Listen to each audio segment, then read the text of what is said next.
Yeah. All right, let's just get rolling. People will pop in. There's probably a Zoom setting on here that I didn't select right to have a chat. Usually I like to have a chat, but it is what it is.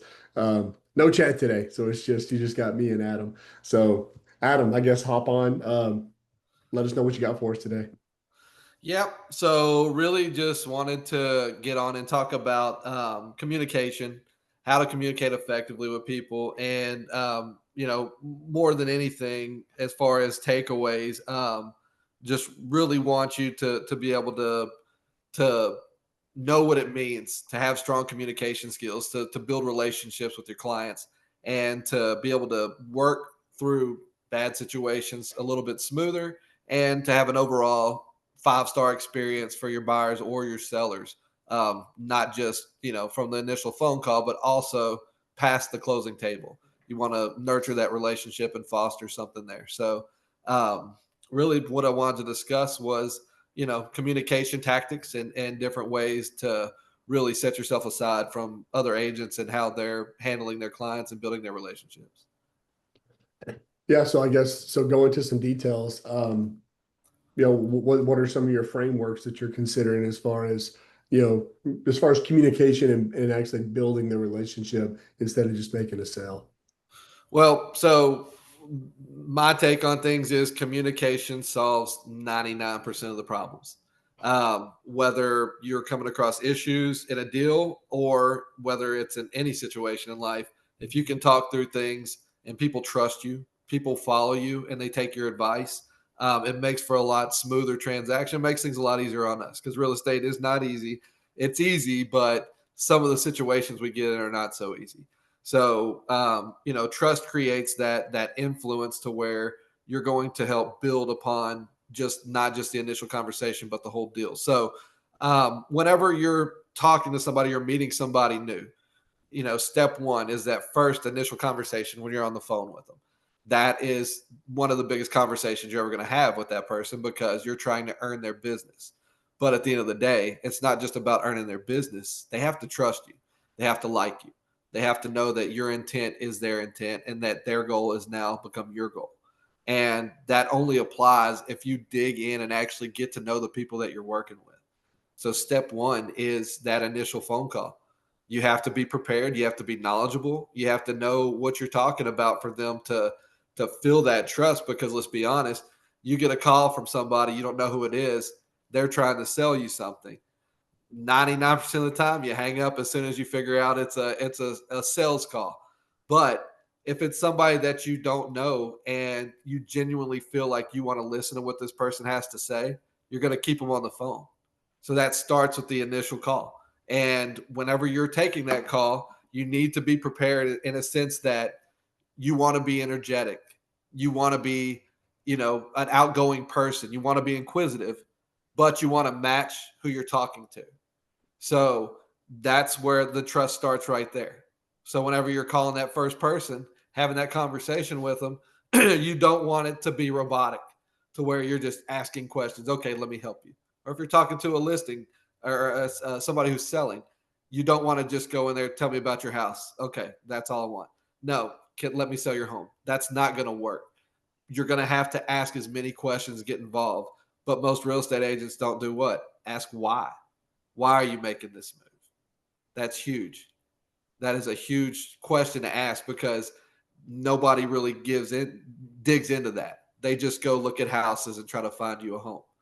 So whenever you're talking to these people, if you have something to talk about, that's one thing and they know you. But if they don't know who you are, you're going to have to get them with the initial hook to have a conversation about what they're doing and why their plans are what they are. So for me, that initial conversation starts off with, "Hey, Corey." Don't ask, "Hey, Corey, I'm a friend. It's an old friend of yours." That's going to start the relationship. If you go in and say, "Can I speak to Corey?" Well, then you're toast because then they're like, "Okay, who's this?" "Hey, I'm a realtor here in Nederland." Okay, click. No, "Hey, Corey." Knock them back on their heels, and then they have to think, "Okay, I know this person. How do I know this person?" At that point, they're already into the conversation. So you want to ask questions about them from the beginning and get to know them more than they get to know you. Because if you're the one talking and you're not asking questions, you're not the person in control of that conversation, right? So that initial trust is formed from that first phone call. Me, I like to ramble. I talk. I'm a big talker, and I can talk to anybody all day if I wanted to. I try to limit myself on how far the conversation goes because I want to make multiple calls a day and not just one. But I always get off that first call with them feeling like they can trust me. And it comes from my demeanor, being a professional when we're talking about what they're looking for, digging into their criteria and really, really, really listening to them and repeating back what they're saying. If we're not meeting after that first conversation, it's because you're not buying right now.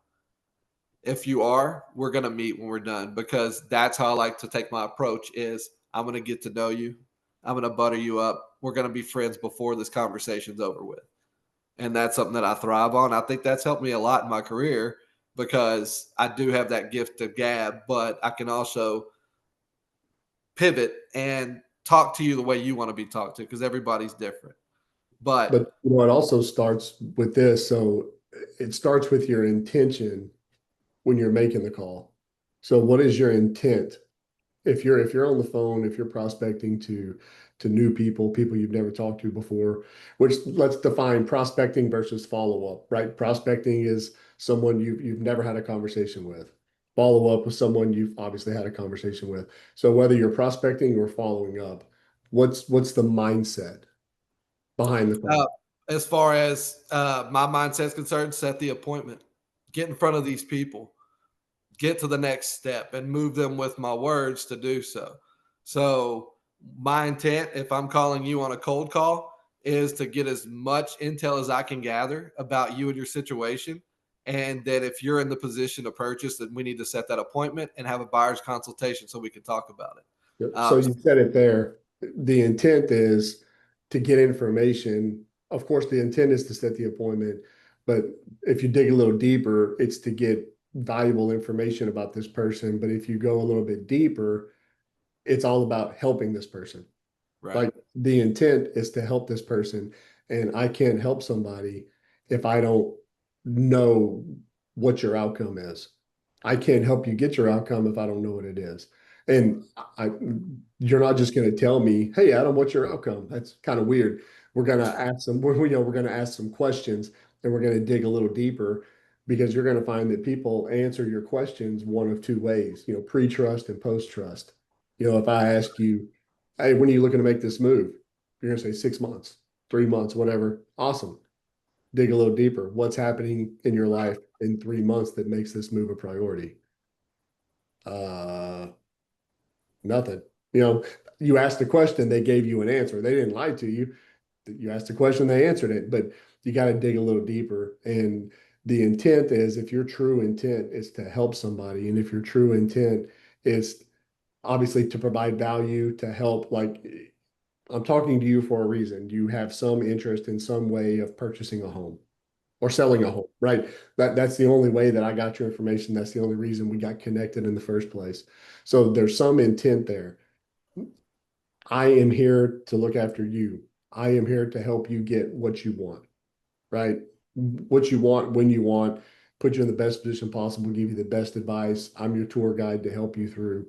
Um, and when you're calling with that intent, it really changes things, right? You're not calling trying to think about injecting your the next crappy little sales one liner. You're thinking about, okay, I've got to get past the sales resistance and the sales skepticism so that I can have like a genuine conversation with this human. And the only way to do that is to ask good questions, right? So anyway, I didn't want to interrupt, but understanding like this is where we're starting from. We're starting from a place of how many people can I help today? So anyway, go ahead.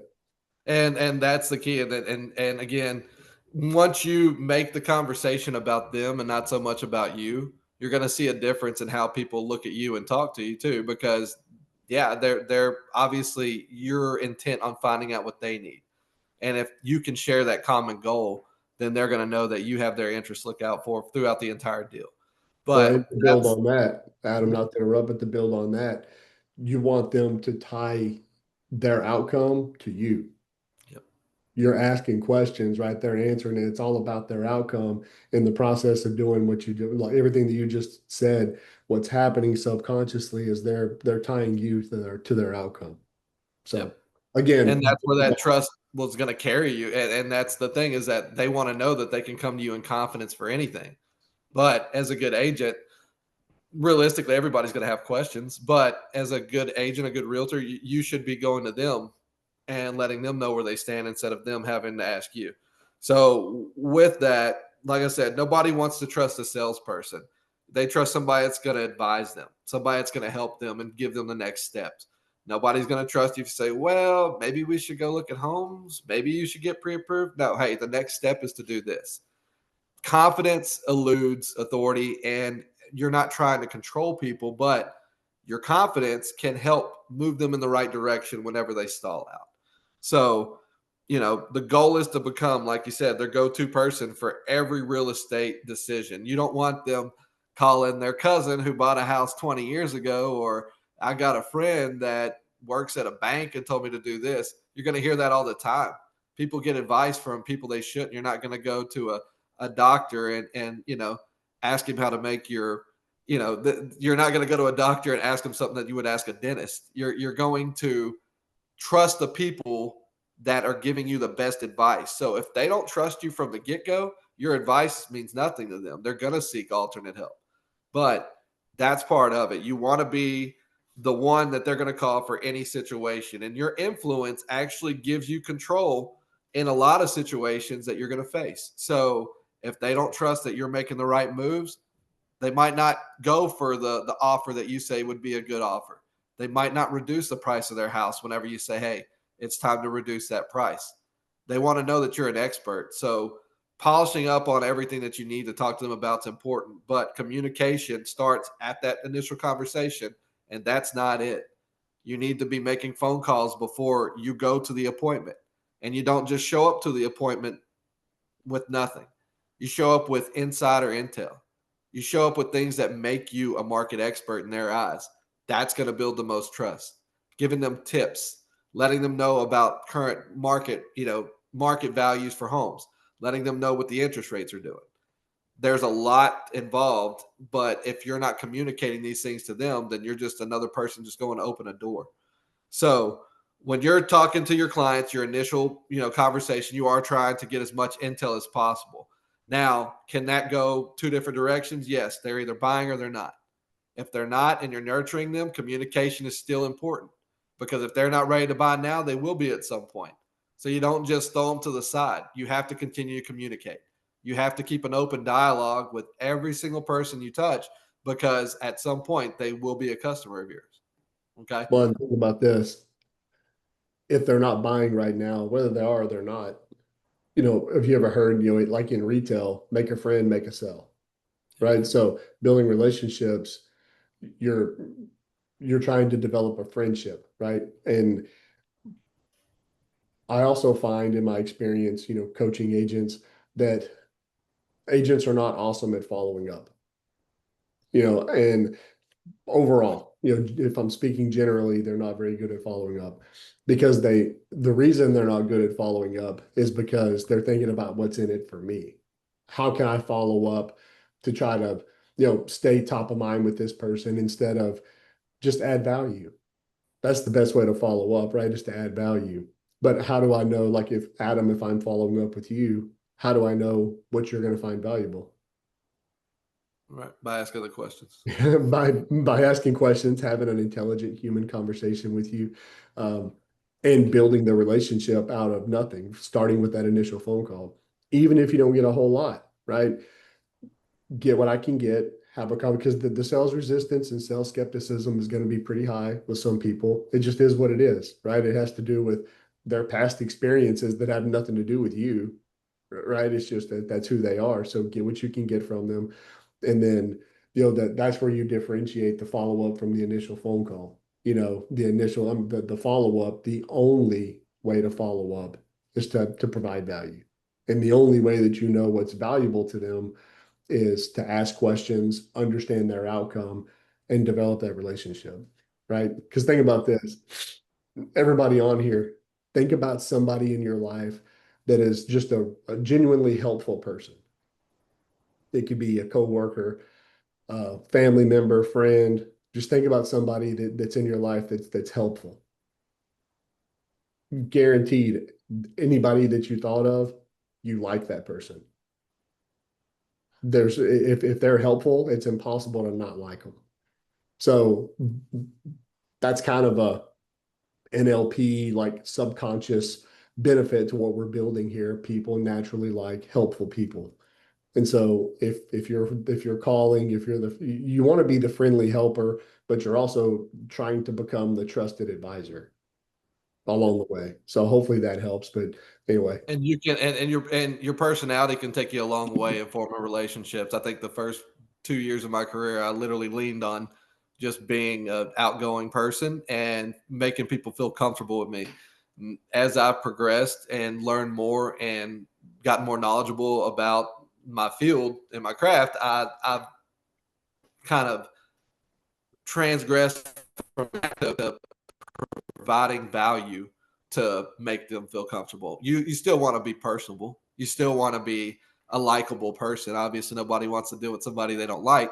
But at the end of the day, you also want them to not just like who you are. You want them to know that you know what you're doing, right? Because there's, like I said, there's so many pitfalls in a real estate transaction that call for some tough conversations, really tough conversations. And keeping in mind you're just a messenger, but at the end of the day, you still have to deliver bad news sometimes. And sometimes you got great news to deliver, but communication is the key to overcome all these things. So once you've gotten to the point where you've gotten your intel, you're met your customer, you've gone to look at homes, and let's just say you put one under contract. Communication while you're under contract, it reduces surprises. Okay. And I've learned this the hard way because I'm part of a team that provides a lot. And, we were getting nurtured essentially to where, I was kind of falling on my transaction coordinator to take care of some of my business as far as communicating with the title company, with the lender, with the client, even. We get busy. But at the end of the day, I've learned that leads to terminations. Terminations 100% of the time. If you're not clear and communicative with your people, if you don't establish, certain things up front, then you're going to have a rough time. So communication not only starts a relationship, but it builds on it throughout the process. We're finding them homes. This is stressful for a lot of people. This isn't buying a pair of shoes, not buying a purse, not buying, a car even. This is a six-figure purchase that a lot of people are very nervous to do. So we have to make sure that we are communicating with them the entire process of the sale, because not everybody's done this. So I'll say this: whenever you start under the contract or you get under the contract, you have time frames. They need to be you need to let them know up front what those time frames are before you even start looking at houses.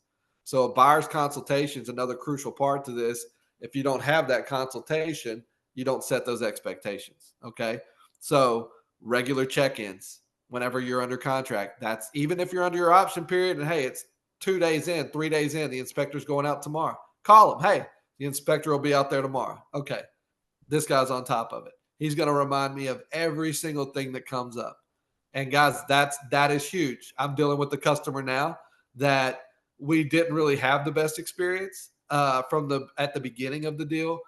We had a fumble on a purchase that we were doing, so they weren't necessarily sure if they could trust my guidance moving forward until I let them know about the situation and why it happened. If I wasn't clear with them about why the situation took place, they would still be saying, should we trust his decision on this? Should we trust his decision on that?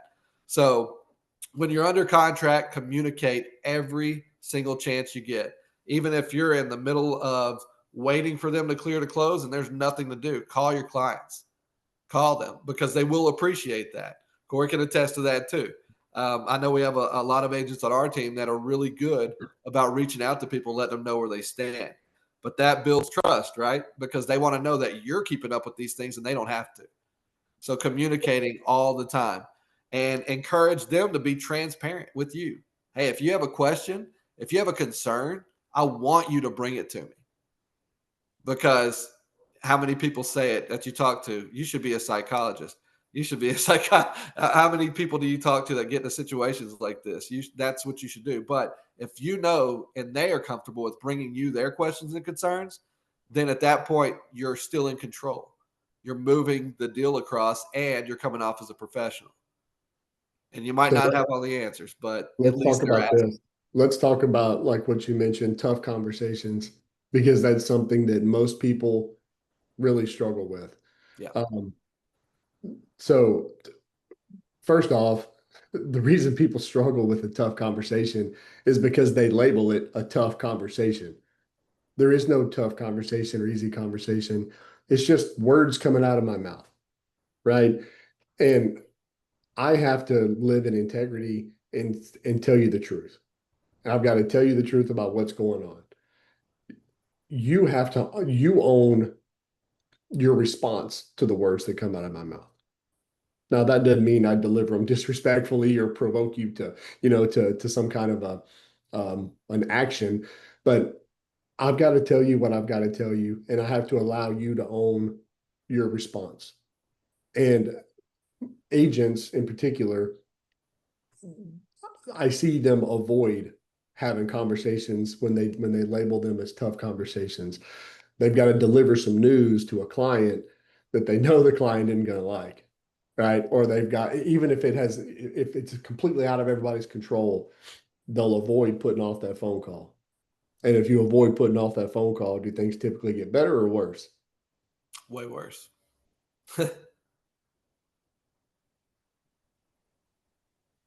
Like your experience. Way worse. Every time I've had a conversation, um, and or not had the conversation, it swells and swells and swells, and you have a cloud over your head every single day. You can't even make a phone call because you're dreading this so much, and that's when fear sets in for 99% of people shut down. Yeah, and I think I glitched out for a minute there. So, but yeah, I'm back. But yeah, that's exactly the right people. They delay having these conversations, and things just get worse.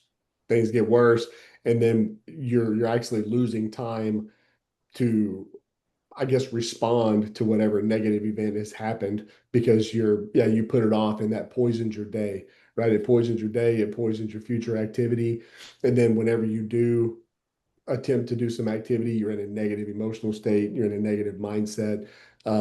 So tough conversations, the way to make it easier is, like you said, communicate from the get-go. Don't let little things,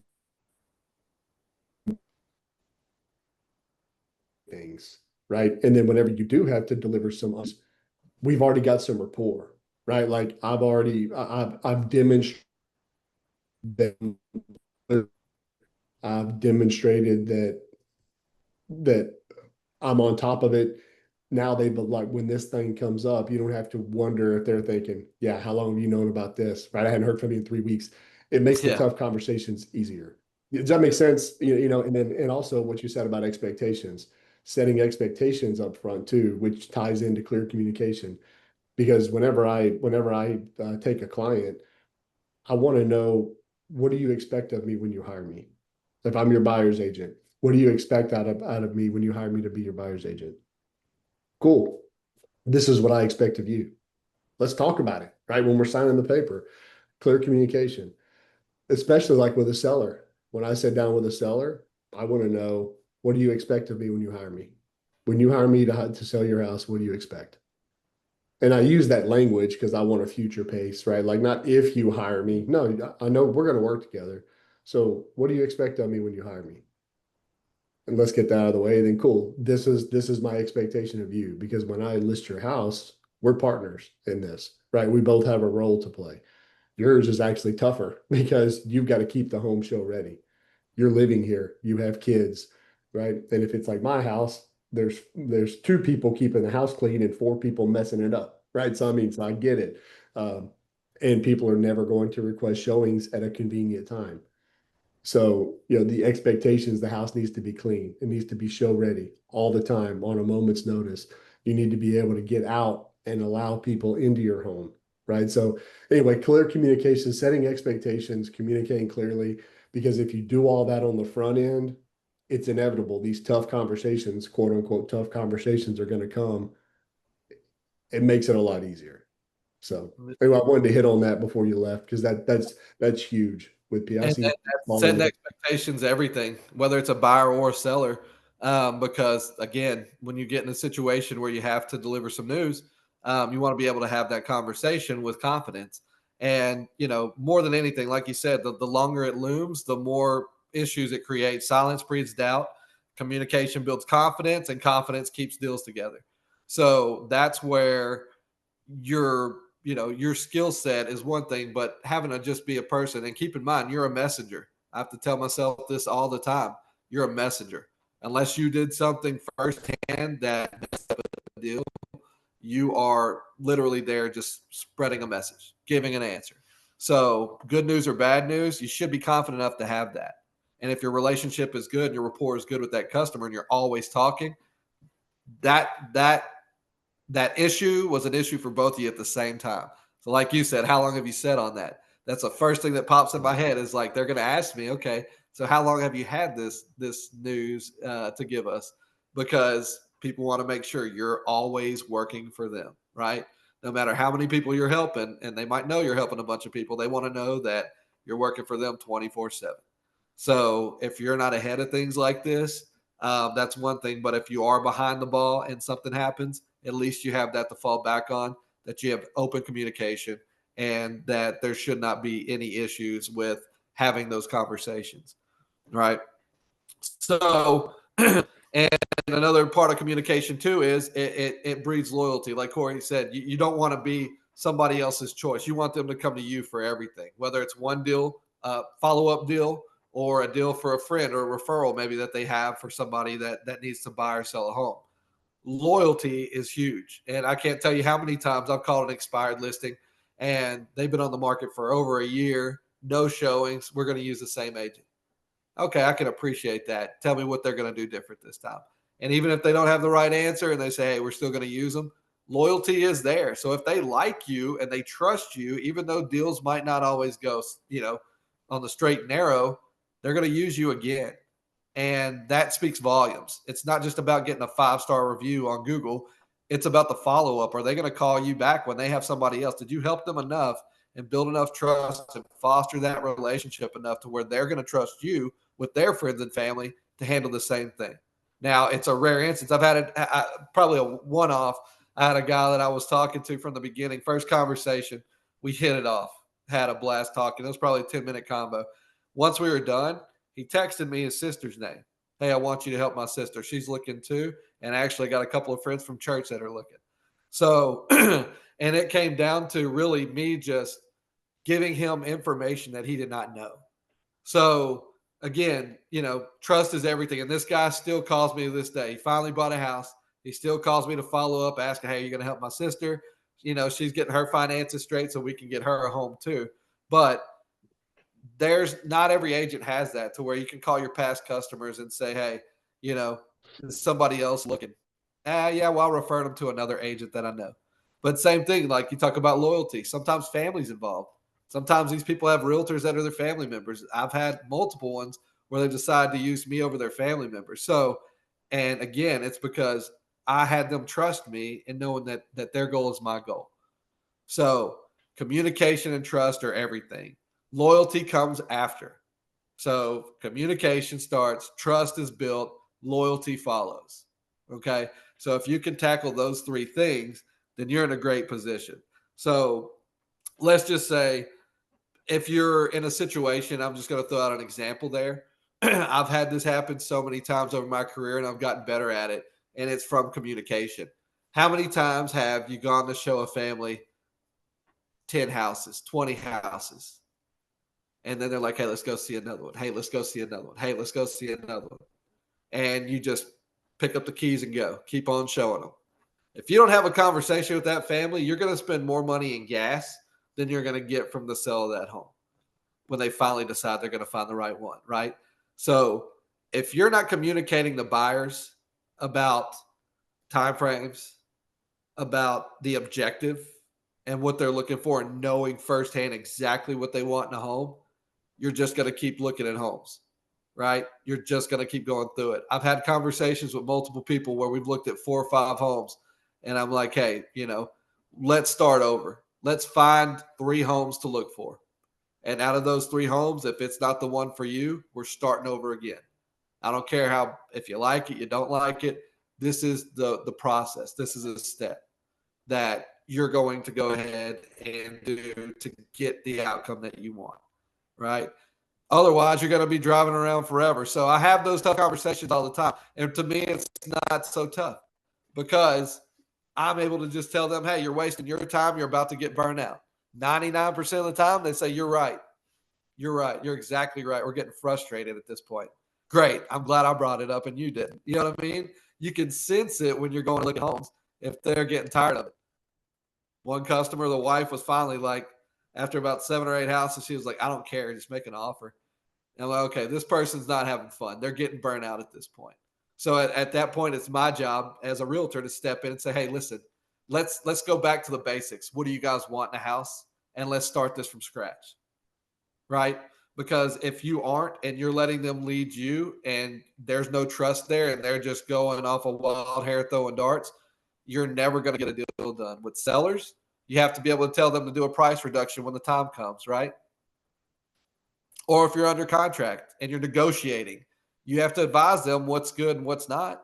At the end of the day, they're going to make their decision. But if they trust you and they know you're knowledgeable, you're going to get so much more out of that relationship.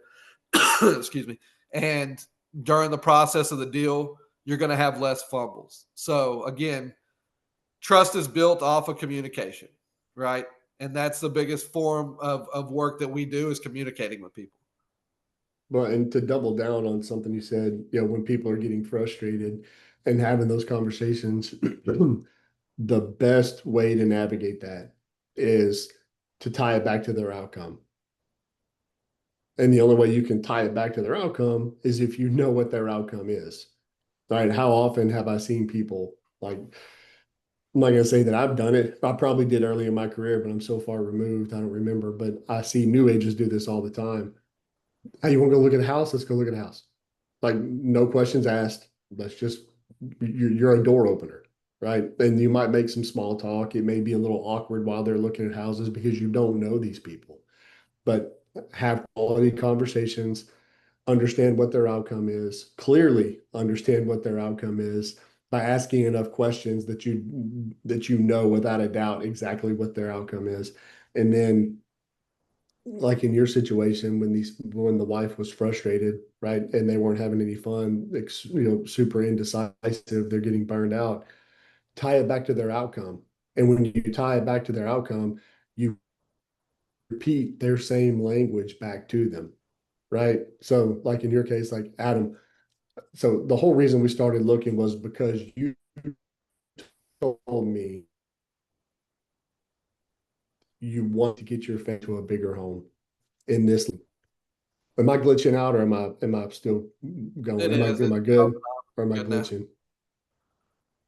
You're So, good. the only what I can say is like tie it back to their outcome and repeat their language back to them and be like, Adam, when we started, you told me that you were moving because you wanted to get your family into a bigger home that fits your needs better and you wanted to be there before the holidays. Is that still accurate? Yes. Yep. Okay, let's reel this back in right now. Now I've got them. You know what I mean? Instead of just the next house. Let's go back to the drawing board, tie it back to their outcome, and repeat their language back to them, and even use the words. Okay, when we started this, you told me X, right? And that's like subconsciously they're zoned back in. So anyway, continue. I just didn't know. I didn't want to leave that because that's huge. And that starts with the beginning too, is gathering mass intel. So if you know what their needs are and tying it back to their goal and their outcome, and you get to the end of a deal and they're like, man, this is just a lot. The lender's reaching out to me, title companies reaching, everybody needs something. This is getting frustrating. Hey, it's going to be worth it when you get that house that you wanted, right? Because you've outgrown your current home, having all that space. Imagine what that's going to be like. How many times have you had to use that, their outcome, to pull them back in at the end of a deal? Maybe if they're getting frustrated or the process is a lot for them, right? We always have to. So, so knowing their why, their what, and when is very, very important. And obviously, that's something you gather in that first conversation when you're gathering mass intel. But let's dive a little bit deeper too into, obviously the deal's got, there's plenty of situations where communication is a huge factor. But how are you able to communicate with a brand new lead, as far as, or a brand new customer, as far as that not the initial conversation, but that initial meeting, right? Because if you're not having a meeting with your buyers before you're going to show them the house, then you really have no expectations there. You're just saying, let's just go meet up. We like to sit down, have a conversation about your goals, talk about what to expect as far as what's coming in the deal once we find them a home, and the process of actually finding a home, right? So, whenever you're in that conversation or you're in that meeting with them, same thing applies. You have to know what you're talking about. You have to know what the market's doing. You have to know the process of buying a home, right? Because so many people go through the deal and they just fill out a contract, go the next step, done. No, you have to explain in detail what these people are going to go through. So from that initial conversation, that initial meeting, all the way to the closing table and then afterwards. Okay. So whenever you're talking to these people and you're letting them know about what's going to take place next, are you just going to say, well, do you think we should do this? Or do you think we should do that? Or maybe we should do this? Confidence moves people, right? So I always say, next step is going to be this. After we've had that meeting, okay, great. I'm going to send you properties to look at. I'm going to connect you with the lender now. We're going to get our paperwork signed for me to represent you. Next step is for us to go ahead and get that pre approval done. It's not going to be, well, maybe you should. So your words can actually move people too. And they also elude confidence, right? Because there's a lot of people that you talk to that don't know which direction they're going. If you point them in that direction, they're going to go if they trust you, right? So when you're talking to them about next steps, make sure they know every single thing to expect. Do you have any questions? Be transparent again, because they might have questions then. And if they say no, I always tell them, well, you will. I'm here to answer anything that you've got. Okay. But if there's ever anything that pops up, let me know. So building trust off of using your words, moving people by using your words is a strong form of communication, because most people are passive. Let's be honest. And if you're nervous, you're going to be passive. If you're not confident, you're not going to say the next step is for us to do this. Or, hey, we need to step back, take a look at the big picture real quick and start over.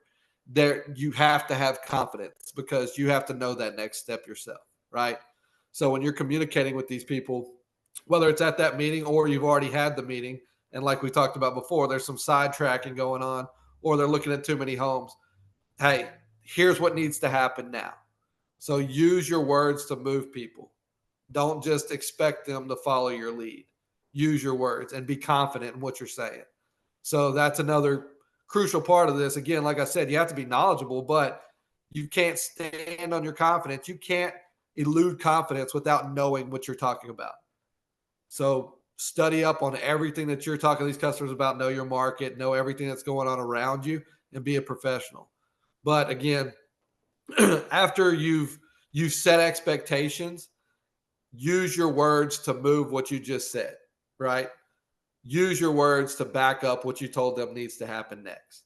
And if they don't follow suit, have another conversation with them. You don't have to be rude, but hey, I know we talked about the next step was going to be this, and we still haven't done that yet. Is there something going on that I can help you with? You can come from a place of service and still be assertive and move people. Well, I got busy at work. Awesome. Well, listen, is there anything that I can email you that you can sign there? Maybe that would make it easier.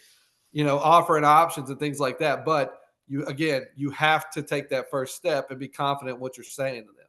Right. Well, So, and a great line to use, and I know you've heard me say this many, many times, is, hey, look at them. I can tell you what you want to hear or what you need to hear.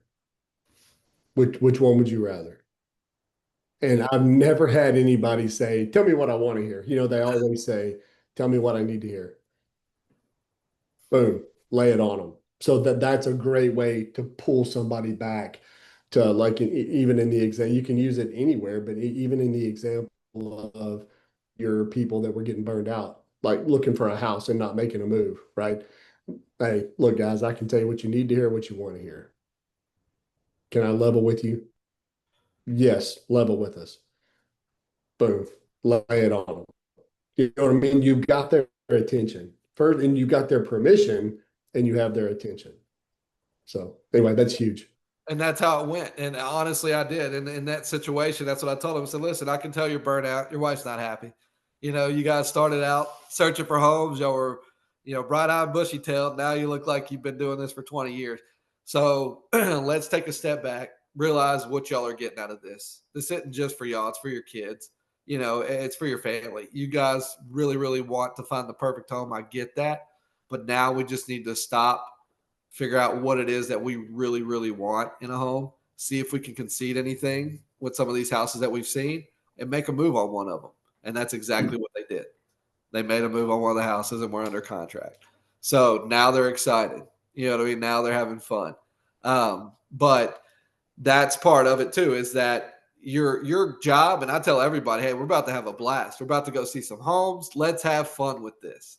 This is not a chore. You're about to make a huge life-changing event. We're helping them into the next chapter of their life. So I'm going to treat it that way. This is huge for you. So I'm excited. I want to go look at homes, but I also want you to get your outcome as soon as possible, right? And the more houses we see, the harder it is to get your outcome, because then things start getting convoluted. You start wanting certain things in some houses that aren't in others, and you never make a decision. That's the burnout. So again, that's that initial expectation is set to where you can step in and say whatever you need to help the deal. Because at the end of the day, you're not doing it to line your pockets. I'm not trying to move them so I get paid faster. I'm trying to keep them on the track to buy a house, right? So let's once you've gotten that situation covered, you're already done, you're in the deal's done. Then what? What do most agents do? Corey, I'm sure you know, after you've closed a deal, what Never happens? hear from them again. Yeah, buddy. And that's an awkward conversation when you call them a year later. Hey, how's it going in your new home? You got anybody looking? Nope, that's not gonna work. Um, that's not going to bring you business. And in this industry, just like anybody else, any other sales industry, word of mouth is everything, right? Your name is everything. So if people don't know you as a good communicator, if people don't know you as somebody that follows up after they just made the biggest purchase of their life, if you say that you're going to check in on them and you never do, guess what? You're garbage to them. They don't care about you at that point. They got their outcome, they're in their home, they're living life, and they're moving on. If they don't hear from you, that's on you. So, as far as maintaining that loyalty, that trust, that communication, as soon as that deal's closed, we send out an email. Number one, thanking them for using us, let them know, hey, we want to know about your experience, things like that. But take it a step further. Call them a week later. Hey, how's the move going? Are you guys moved in and settled? I'd love to come see the place. Let me see what y'all did with it. You know how excited they're going to be to show somebody their new house? Because what if they don't have a bunch of friends and family have already come and seen it? You're the first one, maybe, to see their new digs, how they've laid it out, what their furniture looks like in here, how happy they are. Now, wouldn't that be such a good moment to share, showing up to their house a week later, they're moved in and they're showing you around? That's a cool feeling. You help them get that. And they feel that way too. And then after that, it shouldn't stop. Keep reaching out to them. We do equity reports, right? We offer equity reports to people that have already purchased a home. Hey, let me let you keep up with your most valuable asset and how it's doing financially. I can keep sending you market reports maybe once a quarter so that you'll know exactly where you stand and how your assets do it. So that again, that's another touch point, another way to reach out to them. Hey, I sent you that quarterly report. How's it going? How are things? Follow up with them, because that's the person that's going to send you referral business, right? The one that you ghost, they're probably not going to do it unless you got them one hell of a deal. They're probably not going to refer your business to anybody. So real estate doesn't just stop there. And I've fallen victim to that too, because I'm always looking for that next deal. I'm always trying to talk to that next person. And I'm not the best always at nurturing some of my deals that have already gone through. That is huge for your business. Referral business can be a huge part of your business, but that starts with communication, trust, and loyalty, right? And it's all built off of communicating. So the minute you let these people go stale, and let's just say it's somebody you haven't transacted with, and they're looking 7, 8 months, a year from now. If you stop talking to them, guess what? Corey's about to call them, and Corey's going to start talking to them, right? Loyalty is out the window at that point. Hey, I haven't heard from you in 6 months. I don't even know if you were still a realtor. They're not going to call you and say, hey, Adam, are you still doing this? I'm ready to look now. No, you got to keep up with them because somebody else is, right? Communicate, communicate, communicate. So we have a cadence that we go on determined by how far out they are from purchasing on how often to communicate. You can call them at any point in time and foster those relationships, but just make sure you're doing it with ones that are going to transact and make a move. Don't waste your time with tire kickers that are never going to purchase a home. Communicate with the ones that are valuable to you, the ones that are building that relationship with you, and the ones that trust you. Those are the people you want to work with, right? So that's where your loyalty really kicks in after the transaction. Too many of us don't follow up. Too many of us don't care, but that could double your business because everybody knows somebody buying a home, right? And you just sold one to somebody. What better advertisement is that for somebody to say, hey, this guy called me every day. He was 10 steps ahead. He told me everything I needed to know. He made the deal so smooth that I knew what was coming before he even came. That's a 5-star experience. And those people are going to give you their business from somebody else. So you have to get their business to start. You have to make sure that you make this about them and not about a paycheck. You have to foster that conversation and keep the communication going throughout the entire process of the deal. And then once the deal is done, you have to be able to follow up correctly to get more results from that. But wouldn't that be great? Not everybody can build a referral business like that, but that is how you get referrals. That is how you get smooth deals. And take it from me, I am the king of rocky deals. I find, customers that have all kinds of crazy stuff going on. It's just, I attract it. But at the end of the day, it's made me such a stronger communicator. Corey can attest to this. How many times have I come to you with the, oh man, I don't even know how to say this to this person. I don't even know what to do right now. I want to crawl in a hole right now and bury Are my we, are head. we talking this? Are we talking this week or your Right, career? exactly. That's what I'm saying. So being able to communicate well will solve so many of these problems. And the other part that's going to solve all those problems is being knowledgeable. Seek out knowledge. Don't just wait for it to come to you. Don't wait for a webinar. Don't wait for a training. Learn every day about what you're doing because these deals that you get into sometimes they get a little tricky. The more you know, the more confident you are, and confidence is everything. Confidence builds trust. So let's bring this home. We got 10 minutes left. So let's bring this home with some actionables. So like for example, you just hit on a few things as far as building trust and like referral business, something tactical and actionable. So you mentioned like marketing the success of the sale. Collect a review. You can post that review. Like, of course, some people go to closings and post the photos, post like a testimonial about this awesome family that you just helped. Um, you can also post, or you can also, hey, you know what, Adam? I know we closed. Are y'all moving this weekend? Yes, awesome. I'll bring some pizzas. Show up with a couple of pizzas for their family while they're moving. Those little things like that, those are tactical, actionable. They don't cost a whole bunch of money. You're not buying some elaborate closing gift. It's not all the typical realtor type stuff. These are humans, these are friends. So think about how you would treat those friends. And then in a couple of months or a couple of weeks, you can you can follow up with them with, hey, have you got moved in? Y'all getting settled? What's the new home like? Um, if the holidays are coming up, reach out to them. Hey, I know, first Thanksgiving in your new house. I hope it's everything you dreamed it would be. You don't even need to ask for anything in return, right? I'm just thinking about you. Those are some tactical things. Send them a Christmas card. Hey, congratulations on your new home. Hope you enjoy your first Christmas. In your new house, make memories. You know what I mean? Like that kind of a card would cost you like $3, and just drop it in the mail. And don't realtor it up and put your card in it because remember, this is a friend. They know who you are. Make it personal. But anyway, some of the other stuff you talked about, um, Can like I add on that tactical, too, real quick actionable before you go? things. Yeah, go ahead. And Yep. also, guys, when you're at a Yep. closing, this is huge. Take a picture, like we all do. Hey, let me get a quick picture of you guys, and then have them post the same. Send it to them, text it to them after you take the picture, and then text it to them and say, "Hey, would you guys mind posting this on social media as well? Like people to know who I'm helping, and if I did a great job, I want them to know about it."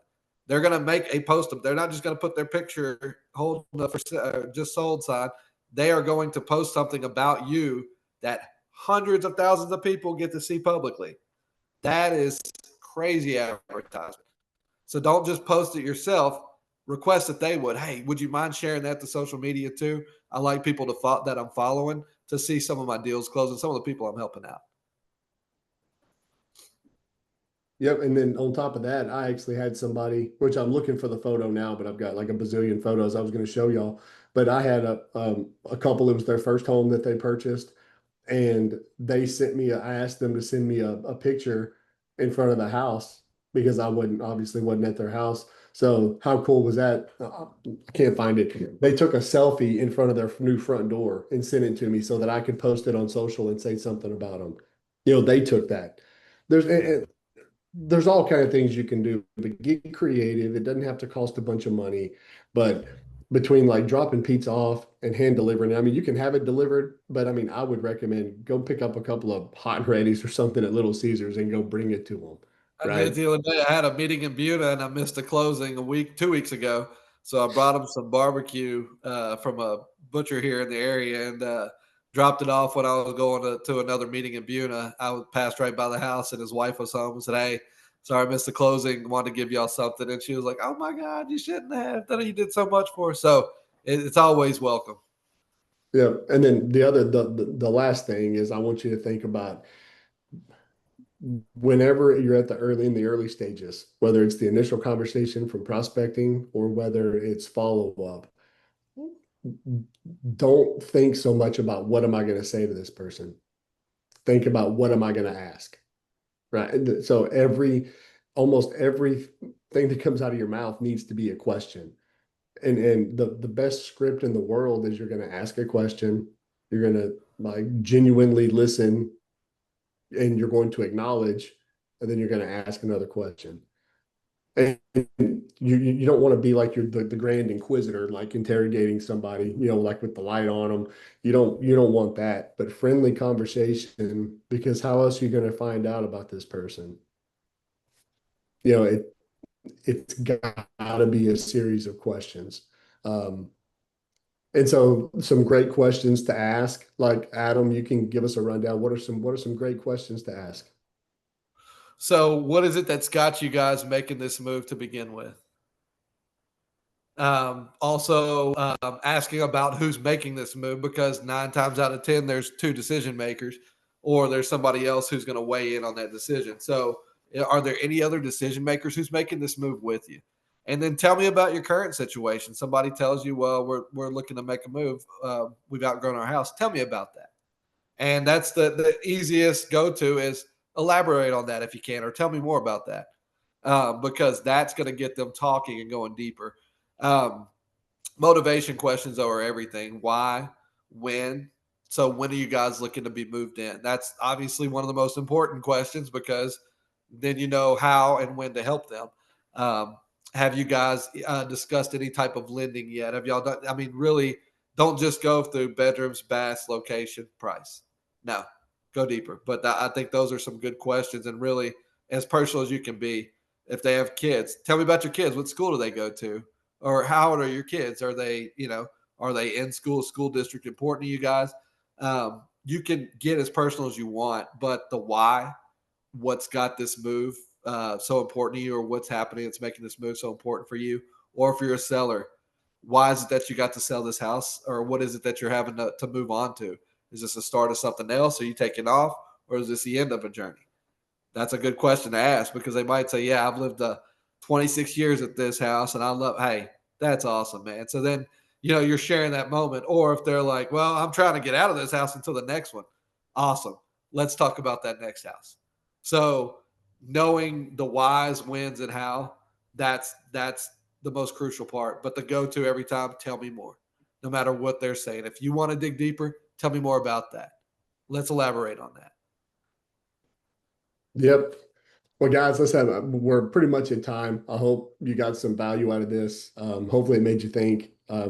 Maybe you took some notes and you've got maybe some better questions you can ask, some strategies to make the communication and the deals flow a little smoother. And maybe some follow-up post-closing strategies that you can use to collect referrals. Um, because that's the easiest business. That's what we all want, right? A referral-based business. But anyway, I hope you took something away from it. I apologize again for the chat. Usually I like to engage people in the chat and get some participation, but I obviously messed something up. So Do it on the next. I'll fix it next time. But anyway, I appreciate everybody for being here. Adam, I appreciate you. Yes, sir. Keep crushing it. Thank y'all. Go talk to your clients. All right, we'll see you.